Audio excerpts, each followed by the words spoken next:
நடந்துகிட்டு இருக்கு. நம்ம ஊர் எம்எல்ஏ அண்ணன் ராஜா அவர்கள் என்ன பண்ணிட்டு இருக்காரு? என்னன்னாயா பண்ணிட்டு இருக்காரு? எங்க இருக்காரு? தொகுதியில இருக்காரா? எங்க இருக்காரு? என்ன ஜப்பான்ல கூட்டாக, என்ன அமெரிக்காவில் கூட்டாக கிளம்பியாரு, சிங்கப்பூருக்கு, ஜப்பானுக்கு, அந்த நாட்டுக்கு, இந்த நாட்டுக்குன்ட்டு. இங்க இங்க நம்ம நாட்டுல, நம்ம ஊர்ல ஒரு நெருக்கிடம் இல்லை, கடமடைக்கு தண்ணி வரல, அதை தூர்வார பணியை ஒழுங்கா செய்யல. ஒரு நெல்லை சேமிச்சு வைக்கிற கிடங்கு கிடையாது. நெல்லை அறுத்துட்டு வந்தா டிஎன்பிசில போடுறதுக்கு ஒரு களத்து மேடு இல்லை. இது எதையுமே பார்க்காம இவர் வெளிநாட்டுல போய் முதலீட ஈட்டுறேன்னு அப்படி என்னத்தை தான் ஈட்டிட்டு வந்தாரோ தெரியல. சாம்சங் நிறுவனம் 1000 கோடி முதலீடு பண்ணுது, 500 கோடி இன்னொரு கார் நிறுவனம் முதலீடு பண்ணுது. ஒரு செருப்பு தயாரிக்கிற கம்பெனியை கொண்டு வந்து இங்க தமிழ்நாட்டில் இறக்கி விட்டுருக்காங்க. ஒரு செருப்பு கூட அவங்களால தயாரிக்க முடியல. ஒரு தொழில்துறை அமைச்சர் திரு டிஆர்பி ராஜா அவர்களே, அது கூட இங்க உங்களால செய்ய முடியலையா? கொஞ்சம் நஞ்சமா பண்ணிருக்கீங்க நீங்க.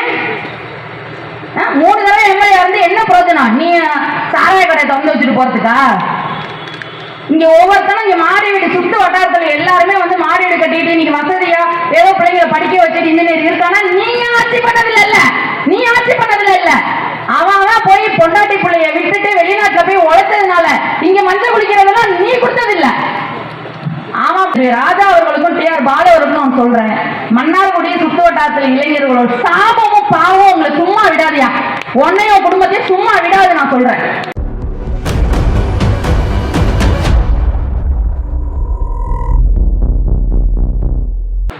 பொதுக்கூட்டத்திற்கு வருகை தந்திருக்கும் நாம் தமிழர் கட்சி உறவுகள் மற்றும் ஆங்காங்கு நின்று கவனித்துக் கொண்டிருக்கும் பொதுமக்களுக்கு என் சிரம் தாழ்ந்த வணக்கம்.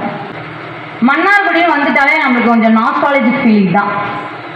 ஒரு பள்ளி சீருடையை போட்டுக்கிட்டு இந்த தெருவில் சுற்றி திரிந்த நம்மளை இப்படிப்பட்ட அரசியல் பேச வச்சிருக்காங்க. என்ன மட்டும் இல்லை, இந்த சகோதரர்கள் அத்தனை பேரையும், நம் சகோதரி தம்பி ஒருவன் பேசினான், அவன் அத்தனை பேரையும் இப்படிப்பட்ட ஒரு அரசியல் மேடையில் நாங்கள் பேசுவோமாங்கிறத நாங்கள் நினைச்சு கூட பார்த்ததில்லை. இங்க இருக்கிற அரசியல் பிரமுகர்கள்லாம் சொல்லிக்கிறேன், திரு ராஜா அவர்களே, ஆர் காமராஜர் இருக்கட்டும், தினகரன் அவர்களா இருக்கட்டும், கேட்டுச்சு அவங்களுக்கு எல்லாம் நாங்க பேசுறது. எங்க பிள்ளைங்க தெரிக்க விட்டுட்டாங்க, மன்னார்குடி ஆன் ஃபயர்ல இருக்கு. உண்மையிலே சொல்லப்போனா இப்படி ஒரு சிறந்த கூட்டம் இந்த மன்னார்குடியில ஐயா சொன்னது போல ஒரு கூட்டம் நடத்துறதுனால இங்க ஒரு போராட்டம், ஒரு எதிர்ப்பு, இதுதான் மன்னார்குடி சுத்தி வட்டாரத்திலையும் இதுதான் நடந்திருக்கு. அதெல்லாம் மீறி இந்த அளவுக்கு நாங்க இங்க நின்று ஒரு சாதிய கட்டமைப்பை உடைச்சு அரசியல் பேசிட்டு இருக்கோம்னா அதுக்கு காரணம் எங்கள் அண்ணன் செந்தமிழன் சீமான் அவர்கள் தான். எதுக்கு நாம் தமிழர் கட்சி வேணும்? எதுக்கு யார் வேணும் நம்மளுக்கு? நித்தம் போராட்டம், ஆர்ப்பாட்டம், எதற்கெல்லாம் போராடுறதுன்னு தெரியல. பரந்தூர் விமான நிலையமா போராட்டம், ஆசிரியர்கள் போராட்டம், செவிலியர்கள் போராட்டம், போக்குவரத்து துறை போராட்டம், சாதிவாரி கணக்கெடுப்பு போராட்டம், பஞ்சமியில போராட்டம், மணல் வளம், மலை வளம் இதெல்லாம் கொள்ளை போகுதா, அதற்கு ஒரு போராட்டம். எல்லாவற்றிற்கும் போராட்டம். முன்னெடுப்பது யார்? நாம் தமிழர் கட்சி. கொடுத்தது யார்? ஆளுங்கட்சி திமுக. நம்ம ஓட்டு போட்ட ஆளுங்கட்சி திமுக நம்மளுக்கு பிரச்சனையை கொடுக்கறாங்க. இந்த அனைத்து போராட்டங்களுக்கும் தீர்வு காண வேண்டுமா? ஆம்னா நாம் தமிழர் கட்சி ஆட்சிக்கு வரணும், வந்தே ஆகணும். இங்க இத்தனை போராட்டம் நடந்துகிட்டு இருக்கு. நம்ம ஊர் எம்எல்ஏ அண்ணன் ராஜா அவர்கள் என்ன பண்ணிட்டு இருக்காரு? என்னன்னாயா பண்ணிட்டு இருக்காரு? எங்க இருக்காரு? தொகுதியில இருக்காரா? எங்க இருக்காரு? என்ன ஜப்பான்ல கூட்டாக, என்ன அமெரிக்காவில் கூட்டாக கிளம்பியாரு, சிங்கப்பூருக்கு, ஜப்பானுக்கு, அந்த நாட்டுக்கு, இந்த நாட்டுக்குன்ட்டு. இங்க இங்க நம்ம நாட்டுல, நம்ம ஊர்ல ஒரு நெருக்கிடம் இல்லை, கடமடைக்கு தண்ணி வரல, அதை தூர்வார பணியை ஒழுங்கா செய்யல. ஒரு நெல்லை சேமிச்சு வைக்கிற கிடங்கு கிடையாது. நெல்லை அறுத்துட்டு வந்தா டிஎன்பிசில போடுறதுக்கு ஒரு களத்து மேடு இல்லை. இது எதையுமே பார்க்காம இவர் வெளிநாட்டுல போய் முதலீட ஈட்டுறேன்னு அப்படி என்னத்தை தான் ஈட்டிட்டு வந்தாரோ தெரியல. சாம்சங் நிறுவனம் 1000 கோடி முதலீடு பண்ணுது, 500 கோடி இன்னொரு கார் நிறுவனம் முதலீடு பண்ணுது. ஒரு செருப்பு தயாரிக்கிற கம்பெனியை கொண்டு வந்து இங்க தமிழ்நாட்டில் இறக்கி விட்டுருக்காங்க. ஒரு செருப்பு கூட அவங்களால தயாரிக்க முடியல. ஒரு தொழில்துறை அமைச்சர் திரு டிஆர்பி ராஜா அவர்களே, அது கூட இங்க உங்களால செய்ய முடியலையா? எத்தனை கோடி முதலீடு இன்வெஸ்ட்மெண்ட் சொல்றீங்களே தவிர அதுல எத்தனை கோடி நீங்க அமுக்க போறீங்க கமிஷன் சொல்லவே இல்லையே. வெளியில எத்தனை கோடி அவன் லாபம் எடுத்துட்டு போவான்னு நீங்க என்ன வரைக்கும் சொல்லவே இல்லையே ராஜா அவர்களே. சொல்லல. இங்க உள்ளூர்ல இருக்க பிரச்சனையை பார்க்க முடியல. உள்ளூர்ல வந்து காரோட்ட தெரியாதவன் வெளியூருக்கு போய் ஏரோப்ளைன் ஓட்டினானாமா, அந்த கதையா தான் இருக்குது. ஒரு சொலவடம் சொல்லுவாங்க, அதாவது உள்ளூர் சந்தையில விலை போகாத மாட்டை பட்டுவட சந்தைக்கு தான் ஓட்டி விடுவாங்களாம். அந்த மாதிரி இங்க வந்தா நல்லா நேருக்கு நேரம் கேள்வியா கேட்டுருவோம் நம்ம. அதனாலதான் ஆனா ராஜா அவர்களுக்கும் டிஆர் பாலு அவர்களுக்கும் நான் சொல்றேன், மன்னார்குடி சுத்து வட்டாரத்தில் இளைஞர்களோட சாபமும் பாவம் உங்களை சும்மா விடாதியா, உன்னையும் குடும்பத்தையும் சும்மா விடாது. நான் சொல்றேன், கொஞ்சம் நஞ்சமா பண்ணிருக்கீங்க நீங்க. 3 தடவை எம்எல்ஏ வந்து என்ன பிரயோஜனம்? நீ சாராய கடை திறந்து வச்சுட்டு போறதுக்கா? இங்க ஒவ்வொருத்தரும் இங்க மாடி வீடு சுத்து வட்டாரத்துல எல்லாருமே வந்து மாடி வீடு கட்டிட்டு இன்னைக்கு வசதியா ஏதோ பிள்ளைங்களை படிக்க வச்சுட்டு இன்ஜினியர் இருக்கானா? நீங்க ஆட்சி பண்ணதில்ல இல்ல, நீ ஆட்சி பண்ணதில்ல இல்ல.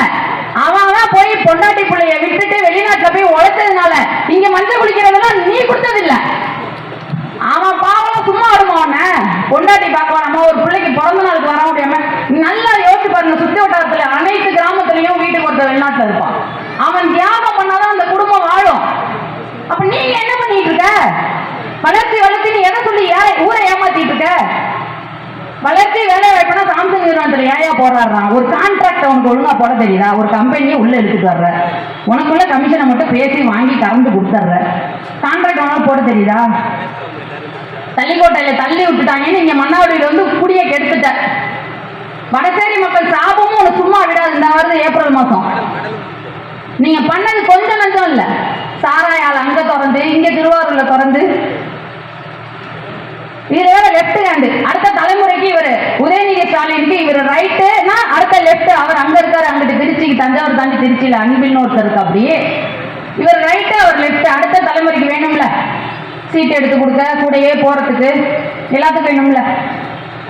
அவர் ஒரு கல்வித்துறை அமைச்சரா இருக்காரு. கல்வி இன்னைக்கு பள்ளிக்கூடங்கள், அரசு பள்ளிக்கூடங்கள் என்ன நிலைமையில இருக்கு? அரசு பள்ளிக்கூடங்கள் ஒரு நிலைமை இருக்கிறது ஒரு கஷ்டம்னா, அந்த ஆசிரியர்கள், தனியார் பள்ளியில இருக்கிற ஆசிரியர்கள் படுற துன்பம் வந்து கொஞ்சம் நஞ்சம் கிடையாது. நம்ம அந்த பிள்ளைங்களை பத்தியே பேசிட்டு இருக்கோம். அரசு ஆசிரியர்கள் போராட்டம் முன்னெடுக்கிறத சொல்றோம். ஆனா படிச்சுட்டு தனியார் துறையில வெறும் 8000, 7000, 10,000 ஆசிரியரோட குடும்பம் வந்து கொஞ்சம் நஞ்சம் இல்லை. இவ்வளவும் இங்க இருக்கிற ஜெயிச்ச எம்எல்ஏ தான் இருக்காங்க. இவங்களை கேட்டா பாதுகாப்புக்கு ஒரு சாதிய கட்டமைப்பு, அந்த சாதிய கட்டமைப்பு உள்ளவங்க என்ன செஞ்சீங்க இது வரைக்கும்? மக்களுக்காக இவ்வளவு பெரிய ஆளா இருந்து என்ன பண்ணிதாருக்கு? ஒரு அங்க இருக்கிற இளைஞர்கள் பூராவுமே வந்து விளையாட்டுல நம்பர் 1, ஒலிம்பிக் வரையுமே போய் போட்டி போடுறவங்க. உள்துறை உள் விளையாட்டாளர்களை கட்டி அது காத்து வாங்கிட்டு இருக்கு. என்னையா பண்ண? 2 வருஷமா பஸ் ஸ்டாண்டு கட்டிட்டு இருக்கீங்க. என்னதான் நடக்குது ஒன்றும் புரியல. அது இன்னும் முடிக்கல. ஆனா ஊருக்கு சில திருவையாறுலேருந்து தஞ்சாவூர் வந்துட்டு இருந்தாங்கய்யா. வந்துட்டு இருந்தேன். ஓட்டுநர் வந்து புதிதான ஆள் போல. அந்த நடத்துனர் வந்து வழி சொல்லிட்டு இருக்காரு, எப்படி போங்க அப்படி போங்க அப்படி போங்கன்ட்டு. சிக்னல் வர பழைய பேருந்து நிலையத்துக்கு முன்னாடி வந்துட்டாரு. சிக்னல் வரப்போகுது. சிக்னல் இருக்காயா, சிக்னல் இருக்காயா, இருக்காயான்னு ஓட்டிட்டே வராது. நான் சொன்னேன் சிக்னல் இருக்காது. ஆனா அங்க ஒரு பெரியார் சிலை இருக்கும், அண்ணா சிலை இருக்கும், இப்போ புதுசா கட்டின கலைஞர் சிலை இருக்கும், ஆனா சிக்னல் இருக்காது. மக்களுக்கு தேவையானது எதுவும் அங்க இருக்காது. உங்க அப்பா தலையை வச்சு நான் என்ன பண்ணேன்? இதெல்லாம் மக்கள் சிந்திக்கணும், எதிர்த்து கேள்வி கேட்கணும். சரி இதெல்லாம் அப்படி இருக்கு, ஏதாவது நடிகர்கள் வந்து சரி பண்ணிடுவாங்களா? விஜய் வந்து சரி பண்ணிடுவாரா எல்லாத்தையும்? கமல் வந்து என்ன பண்ணாரு? அதேதான் விஜய் பண்ணுவாரு. கமல் வந்துட்டு மொத்த கட்சியும் திமுக எதிர்த்து தான் வந்தேன்னு சொல்லி தான் வந்தாரு. மொத்த கட்சியும் திமுகவுக்கு அடமானம் வச்சுட்டு போயிட்டாரு. நீங்க இந்த ஒரு சொல்றாங்க, திருச்சிக்கு வந்தாரு ரோட் ஷோ அப்படின்னு. அந்த வார்த்தையில நீங்க வந்து புரிஞ்சுக்கலாம். ஒரு நடிகனால ரோட் ஷோ மட்டும்தான் பண்ண முடியும், மக்களின் போராட்டங்களில் களத்தோடு நிற்க முடியாது. ஆனால் எங்கள் அண்ணன் செந்தமிழன் சீமான் அவர்கள் களத்தில் இறங்கினால் அது பேர் புரொட்டஸ்ட். விஜய் அவர்கள் இறங்கினா அதுக்கு பேர் வெறும் road show. So the word itself defines everything. இந்த வார்த்தையே உங்களுக்கு சொல்லிடும் யார் போராட்ட களத்தை நிற்கிறா, யார் வெறும் சும்மா ஷோ பண்றான்னு சொல்லிட்டு. இதை மக்கள் நீங்க புரிஞ்சுக்கணும். அதை வர தேர்தல் 2026 தேர்தலை தான் நீங்க காமிக்கணும். மன்னார்குடி மின்னுதுன்னு வருவாங்க, ஏமாத்திட்டு போய் சொல்லிட்டு மின்னும் மண்ணைன்னு யாரும் நம்பிடாதீங்க. மின்மினி குச்சி கூட நல்லா மின்னும், இவங்க ஆட்சியில ஒண்ணுமே மின்னாது. தயவு செஞ்சு ஏமாத்திடாதீங்க. நாம் தமிழர் கட்சி என்ன பண்ணுச்சு? அதுல உள்ள ஒரு கொஞ்சம் ஒரே ஒரு வார்த்தைன்னு சொல்ல அதுல பாசறை எல்லாம் கொஞ்சம் அடுக்கி யோசிச்சு பாருங்க. தகவல் தொழில்நுட்ப பாசறை ஐடிவின்னு நம்ம பெரும்பாலும் இது சொல்ல மாட்டோம். அவங்க தான் வந்து அதிமுக திமுக தான் இதை சொல்லுவாங்க.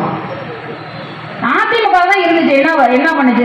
ஆர் காமராஜ் எஸ் காமராஜ்லாம் என்ன இருந்து என்ன பிரயோஜனம்? ஒரு எம்எல்ஏ ஒரு இதுவா இப்போ பதவியில இருந்து தஞ்சாவூர்ல இருக்க காமாட்சிக்கும் மீனாட்சிக்கும் அட்மிஷன் போடுறதுக்கு தான் இங்க இருந்து ஏதாவது உடம்பு இல்லையா காமராஜ் ஃபோன் பண்ணு.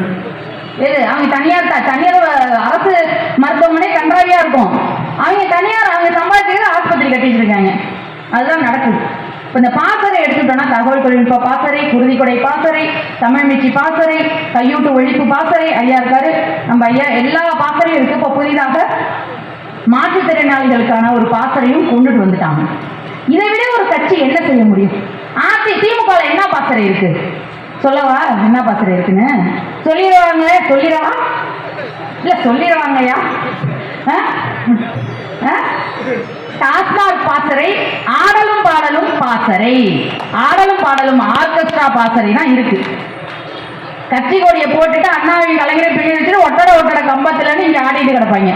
அதுதான் எங்களுக்கு தெரிஞ்சதெல்லாம். அதனால இந்த மூலம் வந்து திமுக வந்து ஆடலும் பாடலும் திமுகன்னு அன்போடு அழைக்கப்படும். இதான் எங்க அண்ணன் செந்தமிழ் சீமான் அவர்கள் என்ன செஞ்சாரு? நம்ம எல்லாம் வந்து அவரோட அருமை தெரியாம அவரோட உயரம் தெரியாம இருக்கும். வெளியில உள்ளவங்க கட்சிக்கு உள்ள உள்ளவங்க தான். அவரை வந்து எளிமையா நம்ம அணுக முடியுது, அவர் கூட பேச முடியுதுனால அவர் செய்யற அரசியல் வந்து ரொம்ப சாதாரணமா நினைச்சிட்டு இருக்கோம். அது தமிழ்நாட்டு அரசியல் கிடையாது, அது இந்திய அரசியல் கிடையாது, அது உலக அரசியல். ஏன் நான் உலக அரசியல் சொல்றேன்னா, அண்ணன் பேசுகிற தற்சார்பு அந்த வாழ்வில் எல்லாம் நடைமுறைக்கு வந்தா உலக பன்னாட்டு நிறுவனம் எல்லாம் அடி வாங்கும், உறுதியா அடி வாங்கும். அப்ப இப்ப அண்ணன் பேசுறது உலக அரசியலா இல்லையா?